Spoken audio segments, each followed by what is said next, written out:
What did Mozart do to save opera?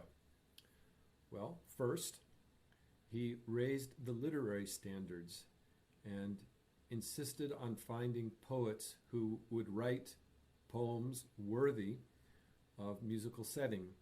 He was fond of comedies with moral substance, populated by interesting characters. Second, he raised the musical standards and wrote music that contributes as much to the drama as the poem did. This contrasts with the role that music played back in Baroque opera. Remember, I told you that the whole point in a Baroque opera is to have commercially successful, catchy melodies that people were willing to buy tickets to hear and buy sheet music for. And if the melody really had nothing to do with the drama, that's fine. People didn't particularly expect the tune to interact with the story necessarily. And the orchestra then was reduced to providing a rather predictable, formulaic accompaniment to those catchy tunes. Well, Mozart wrote melodies and orchestral accompaniment that contribute as much to the drama as the words did. And we just heard an example of that in Porgy Amor. Think about how much we learned about that woman in some 3 minutes, and how much of that did we learn from the words, and how much of that did we learn from the music. Well, now I want to talk to you about a third thing that Mozart did to transform musical theater into an artistic genre for the ages. And this, I suspect, some of you saw coming. For a couple weeks now, we've been talking about how Haydn and Mozart wanted to see if it was possible to have coherent drama in instrumental music. Inasmuch as they succeeded, does that not raise the question of what would happen if we imported that musical language that was capable of coherent drama without words and brought it to the stage and added words? What would happen? Well, this is what Mozart did. He brought to the stage musical ideas that are part of Viennese classicism. Ideas like symphonic development, the idea that a musical theme can change over time in meaningful ways. Ideas like recapitulation, that is, the idea that closure can be achieved when music that was first heard in a key other than the home key comes back transposed to the home key. And ideas like the careful alternation of musical statements and motion music.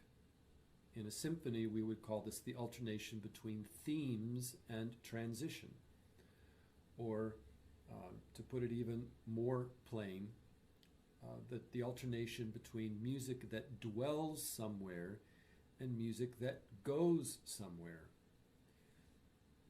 If by bringing these ideas to the stage, Mozart was able to achieve the same kind of sustained argument in his music that one traditionally had expected to find in the words of spoken theater. And this contrasts with the musical form of Baroque opera that came before Mozart. In Baroque operas, there are only two kinds of singing: recitatives and arias. Note how we pronounce those words: recitative, aria. A recitative is not really music.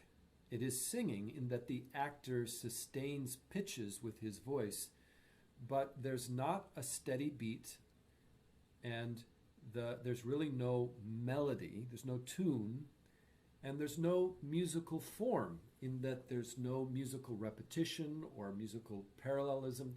A recitative is nothing like a song. What it is a kind of heightened speech for the stage. You know how actors talk differently from us?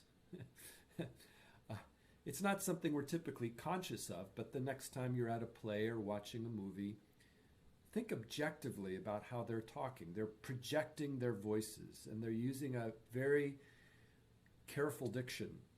And recitative is just a heightened version of that, using singing to intensify the speech. Now, an aria is then the song. And this is how a Baroque opera would work. During that part of the opera where information needs to be conveyed to the audience, the actors sing in recitative. The words can clearly be heard, and the plot can unfold unhindered by anything particularly rich in the music. But eventually something happens. Perhaps one character reveals his intentions to another. Maybe her father finally tells her, no, you can't. Maybe this male character challenges his rival to a duel. Something happens in the plot that requires an emotional response, and time freezes, and we're given a glimpse into somebody's soul, and for this we need music. We need a song, and that's what the aria is. In a typical Baroque opera, you'll have a recitative, and then somebody emotes. Time freezes, we get a song, we get the aria. And the poet will have carefully manipulated the storyline so that at the end of the aria, that character leaves the stage so that when the audience applauds in pleasure over the song they just heard, that actor can come back out and bow or curtsy and acknowledge the applause. And that's the first scene of the opera. At this point, you get another recitative and another aria and more applause. That's scene 2. Recitative, aria, applause, scene 3. Cycle through that pattern 30 times, and presto changeo, you've just composed a Baroque opera. It's very formulaic. And Mozart realized that musical theater needed a more flexible approach to musical form. It needed a musical language supple enough to reflect the course of the drama, the pace of the drama. And that's what symphonic development, recapitulation, and the alternation between music that dwells somewhere and music that goes somewhere, that's what these things afforded Mozart. Now, to demonstrate this to you, I've asked you to listen to the end of Act 2. There's no better place to hear how Mozart was able musically to sustain his drama than in the ensemble finales of his operas. The finale of Act 2 of The Marriage of Figaro is 19 minutes long in an average performance. 19 minutes of sustained, uninterrupted music making. That's astounding. Many Baroque symphonies are not 19 minutes long, and no Baroque symphonic, sorry, there are no Baroque symphonies. There's no such thing. Classical symphonies, excuse me. Classical symphonies are sometimes not that long, and no classical symphonic movement is anywhere near 19 minutes long. The finale to Act 4 is almost that long as well. Now, I'm not going to make you learn the entire finale to Act 2. That would be way too much Italian for a Huma course like this. But I am going to have you learn a good chunk of it.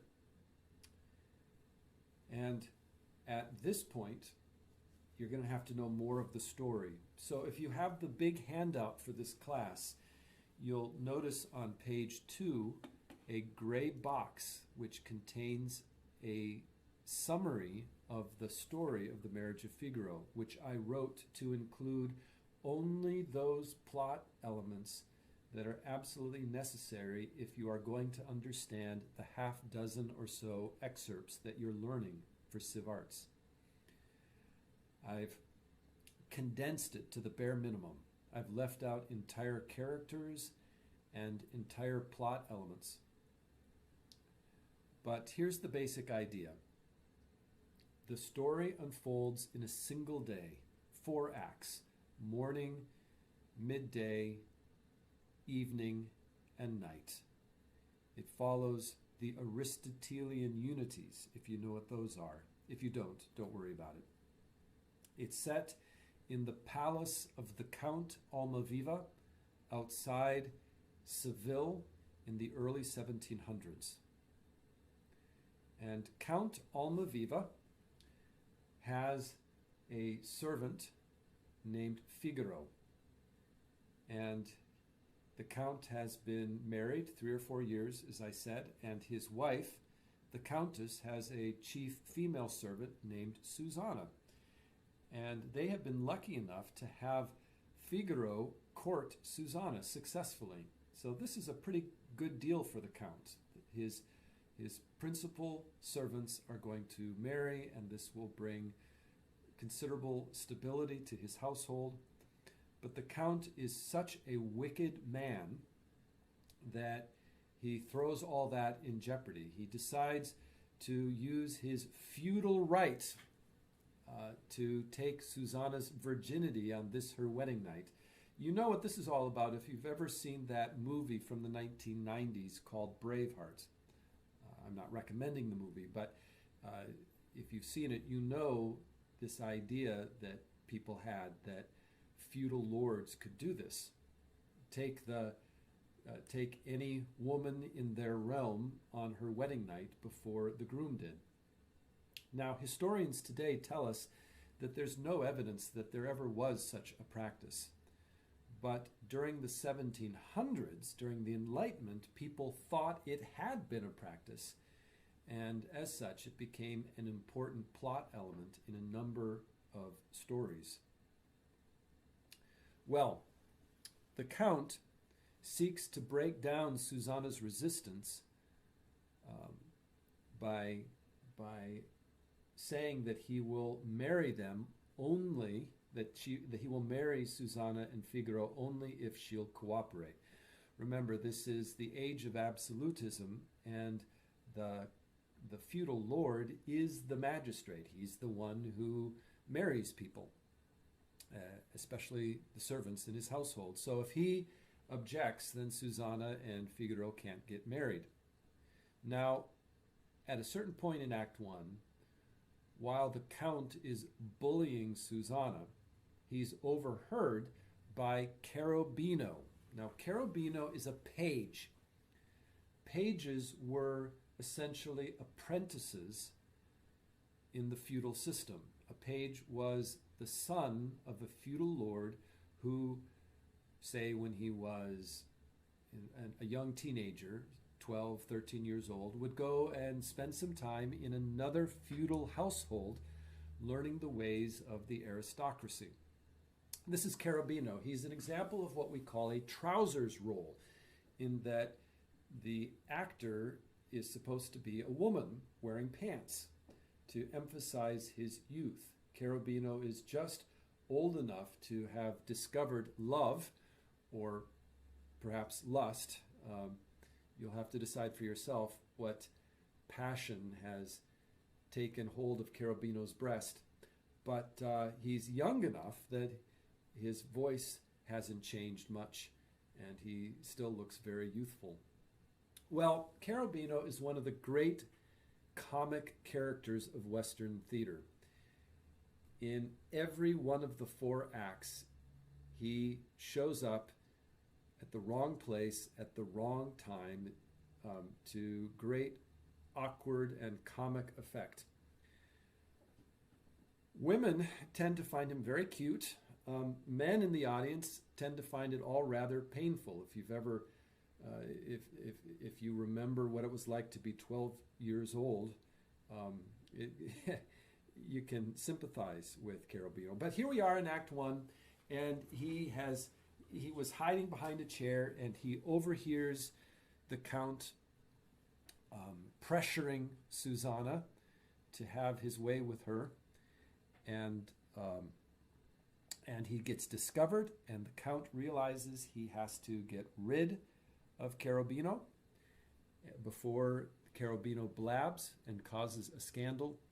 So he comes up with the rather daft idea, if you ask me, of giving to Cherubino an appointment to be an officer in the army. He must leave the palace immediately and report for duty, and this will get rid of Cherubino. But before Cherubino can leave at the end of Act 1, Figaro, who is sort of a big brother figure to him, takes him aside and says, "Friend, I know that you're supposed to leave right away, but you can't. I need you to stay. Something is afoot. I need your help. I will help keep you hidden, but please stay." And that's the end of Act 1. In Act 2, Figaro, who will stop at nothing to protect his bride, comes up with a two-part plan to foil the Count's desires here. The first part of his plan is he's going to sow seeds of jealousy by sending the Count an anonymous note which accuses the Countess of having received the attentions of a lover. Now, if you're wondering how's that going to help, remember, and I really think this shows a fair amount of psychological insight on Mozart's part. Remember how we are all prone to suspect that other people are inclined to the same sins that we are. Whatever our bosom sin is that we nurse, we are inclined to suspect other people are guilty of as well. And so Figaro knows that the Count is prone to jealousy. And so he wants to provoke him to jealousy so that he will be emotionally unstable and susceptible to their plot, their conspiracy. The second part of which is a plan to trap the Count. Susanna is going to pretend to cooperate. She's going to invite the Count to meet her this evening after the wedding in a remote part of the garden where, she says, he can have his way with her, as long as the Count first lets Figaro and Susanna get married. But the plan is that when the Count meets Susanna, or the woman he takes to be Susanna, in the dark, it will actually be Cherubino dressed as Susanna. And the idea here is to humiliate the Count and to shock him, bring him to his senses, and maybe he will, for the first time, be reasonable. That may seem extreme to you. It may seem risky, but you have to appreciate the comic potential of that plan. And bear in mind that Figaro, Susanna, and the Countess are desperate. What do they have to lose? Okay, so what I'm doing here is I'm setting the scene for the Act 2 finale. So in Act 2, Cherubino is brought to the Countess's bedroom, where the Countess and Susanna experiment with ways of making Cherubino look like a bride. They put Susanna's wedding dress on him. And they are in the midst of that when there's a knock on the door, and it's the Countess's husband. And this throws them all into a panic. Cherubino hides in the Countess's closet. Susanna runs to her own apartment, which is connected to the Countess's, so that she can attend to the Countess in the night if the Countess needs help with anything. And then the Countess opens the door, and the Count enters. He's read this anonymous note that Figaro had sent him, and so his jealousy is piqued, and he is very suspicious. Why why was there this delay in the Countess opening her bedroom door? And so he starts investigating, looking for this lover that he just knows is hiding somewhere in his wife's bedroom. And sure enough, he discovers that the closet is locked. And he asks his wife to open the closet, and she refuses, and this seems to confirm his suspicions. Now, the Countess attempts to throw him off by lying. And as is often the case with virtuous people, she's a very bad liar. She says, "Oh, you can't go in there because Susanna's in there, and she's trying on a wedding dress, and modesty would prevent you from going in there." And the Count says, "Oh, okay. Well then, Susanna, can you reply to me and confirm that you're in there?" Silence. Well, now the Count is certain that his wife is up to no good, and he demands that she unlock the door, and she refuses.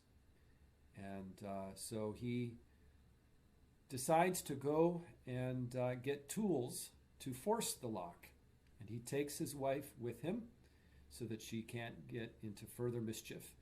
And he locks her bedroom door behind them so that nobody can escape. But once they're gone, Susanna returns and lets Cherubino out of the closet. And Cherubino then leaps to safety out the second-story window. And Susanna then goes into the closet to make her lady's lie the truth.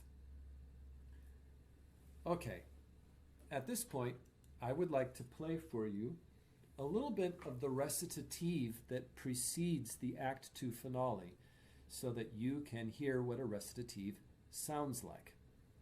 So we see Susanna here at the window watching Cherubino run across the yard. Oh, guarda il demonietto come fugge, è già meglio lontano. Ma non perdiamoci invano, entriamo in gabinetto, venga poi lo smargiasse, qui l'aspetto. Tutto è come il lasciai. Volete dunque aprir voi stessa? Odeggio! Voi mi fermate e ascoltatemi un poco. Mi credete capace di mancare al dovere? Come vi piace!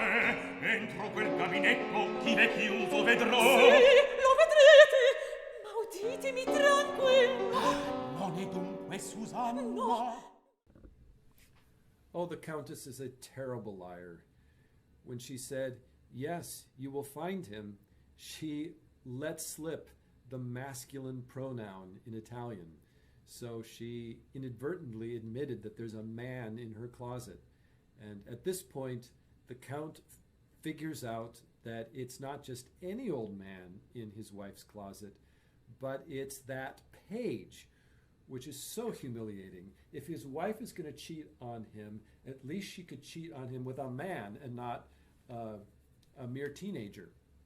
So he flies into a rage, and the music begins, and we are in the midst of the Act 2 finale. Now, as you listen to this music, both now and every time in the future, always have the words in front of you. Whenever you listen to vocal music, you want to make sure you know what the words mean.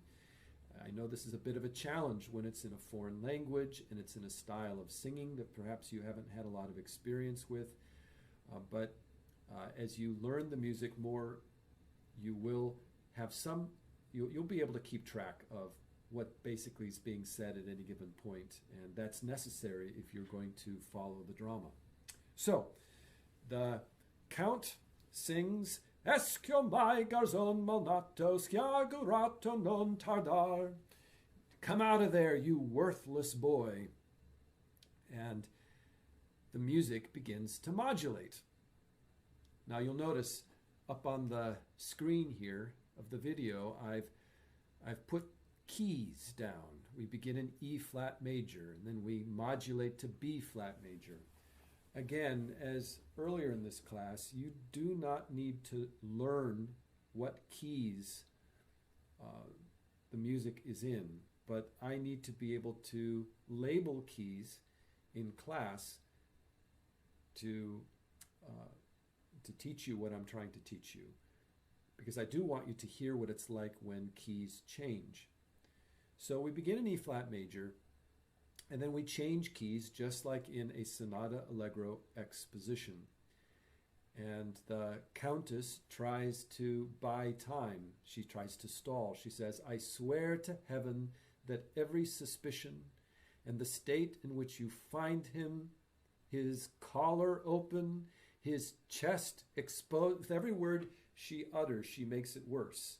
And the Count shouts, "His collar open, his chest exposed." And all this time in the music, we've been hearing anticipatory harmony, like we're about to arrive in this new key. And when we do, we hear new music. Now, I've labeled this music incriminations on the screen. Now, that's just my label. Mozart gave it no label, but I want to be able to refer to this music in which the Count and the Countess go back and forth here. Next, we return back to the home key, and the Count demands the key, and he does so in music very similar to the music we heard at the beginning of the finale. Qua la chiave, and he repeats it. Qua la chiave, which are the same notes, just a different rhythm as what we heard at the very beginning. Escio mai garzon malnato schiagurato non tardar. So it's almost like a reprise, almost like the beginning of a recapitulation. The Countess insists on the boy's innocence, but she relents and gives the Count the key. She tries to say more, but the Count interrupts her viciously in F minor. Basically, he tells her to go away.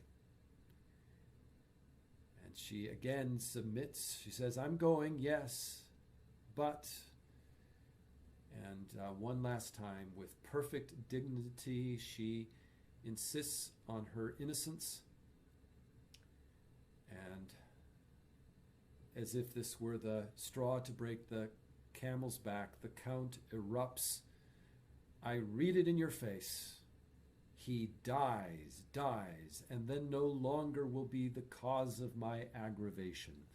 So the Count makes a decision about what to do about the boy. He decides to murder the boy.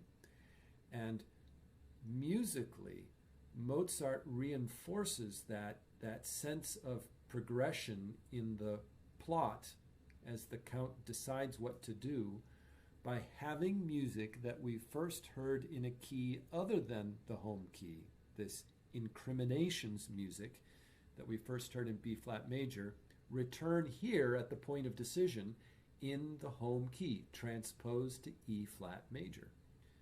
So the music reflects the course of the drama. Moreover, the first time we heard the incriminations idea, the Countess sang it first, and then the Count sang it next in a kind of call and response pattern. Well, now that he's made his decision, he takes the lead, he sings first, and she imitates him, she follows. And so the theme is developed in a way that reflects the course of the drama. All right, let's listen this far. Escio mai garzon malato, sciagurato non tardar. Ma signore, quel frate, per lui fa per tremare, per fame il cuore tremare, per fame il cuore tremare. E dottori ancora lo sape, e dottori ancora lo sape. Lo sentite? Vi ha parlato parlate? No, sentite! Via parlate, parlate, parlate. Giuro al cielo con il sospetto, con il sospetto, è lo stato in che trovate, sotto il collo, nudo il petto. Sotto il collo, nudo il petto, seguitate. Il vestir che mi dispone, A cappella in legna moglie, vivo tosto vendicar. tutto qui A trasporto. cappella in legna moglie, tosto vendicar. Il trasporto. A cappella in legna moglie, vivo tosto vendicar. Vivo tosto vendicar. Vivo tosto vendicar. Ma la chiave, Egli è innocente, ma la chiave, egli è innocente, voi sapete. non sa niente.